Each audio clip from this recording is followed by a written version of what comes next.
po si John Gonzaga, 28 years old, taga Imus City, Cavite. Nakatapos po ako ng college, Information Technology po. Nung after graduation po, nagbalak po ako na magtrabaho sa isang mall bilang sales agent po.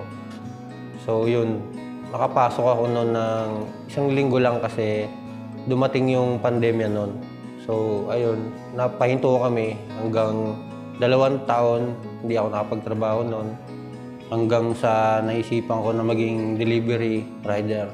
Kasi kailangan ko magtrabaho noon, magkayod kasi wala kaming pinagkakitaan. Hindi kami nakakuha ng income. Nung nagsisimula pa lang po pagiging delivery rider, naranasan ko po agad na yung sa sobrang lakas ng ulan, wala ka nang makita sa daan. Nung one time, na-aksidente po ako noon. Pero ayun po, salamat naman may pagliligtas sa akin na hindi naman ako nagalusan. Bago po ako bumiyahe, siyempre yung panalangin hindi yun nawawala Saka iniisip ko palagi siyempre yung maiiwan ko, yung mga magulang ko, yung kapatid ko.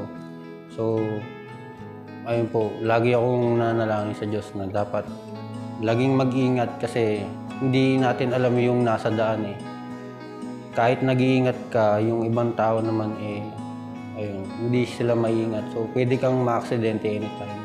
Nag-i-start po ako na minsan 7, minsan 10 a.m. hanggang 7 p.m. na yun. Kasi minsan may mga gawain din po sa bahay o sa mga ibang lugar po may kailangan akong puntahan. Ayun po. Tsaka mas maganda po kasi yung pagiging delivery rider ko kasi hawak ko po yung oras ko nun. Hindi po ako nahihirapan lalo pag may mga kailangan gawin sa bahay. Ayun po. Kaya ko po siyang ma-manage. May naranasan po ako nun, nagagalit kasi ang tagal ng oras nung dating ng pagkain nila. Minsan, pwede ka pa murahin Minsan may mga fake book din na dumadating sa akin, ganun. So, siyempre, wala akong magagawa.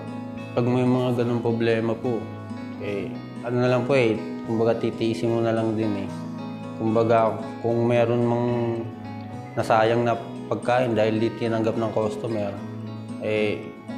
binibigay ko na lang po. Kung mayroon man ako makita sa daan, pwede ko siyang ibigay sa nangangailangan. Malaking tulong po sa akin yung pagiging delivery rider ko kasi mas malaki yung kinikita ko compare dun sa pinagtatrabaho ko doon. Kasi yung pamasahe pa lang doon mahal na yung balikan. Yung natitirang sahod sa akin, nagkukulang siya Ayun, yung sa pagde-delivery rider ko, yung kita ko doon sasapat nasa 700 to 1K yung kada araw ko. So ayun po, mas nakakatulong sa amin. Nakakapagbayad kami ng kuryente, tubig.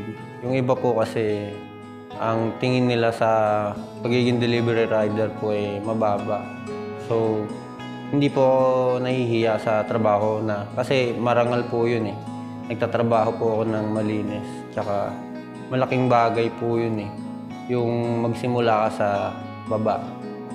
Hanggang awa tulong ng Diyos Diyos naman po ang magtataas sa atin kung papalarin. Yung inspirasyon ko po lagi sa pagiging delivery rider ko po.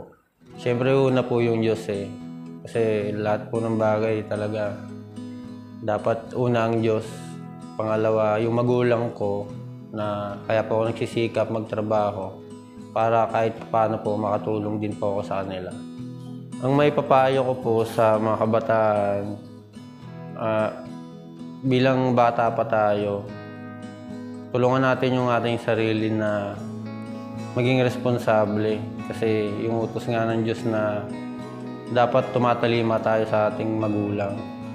So dapat yung best natin, yung lakas natin, pagiging kabataan, may alay natin yon sa pagtulong sa mga magulang natin.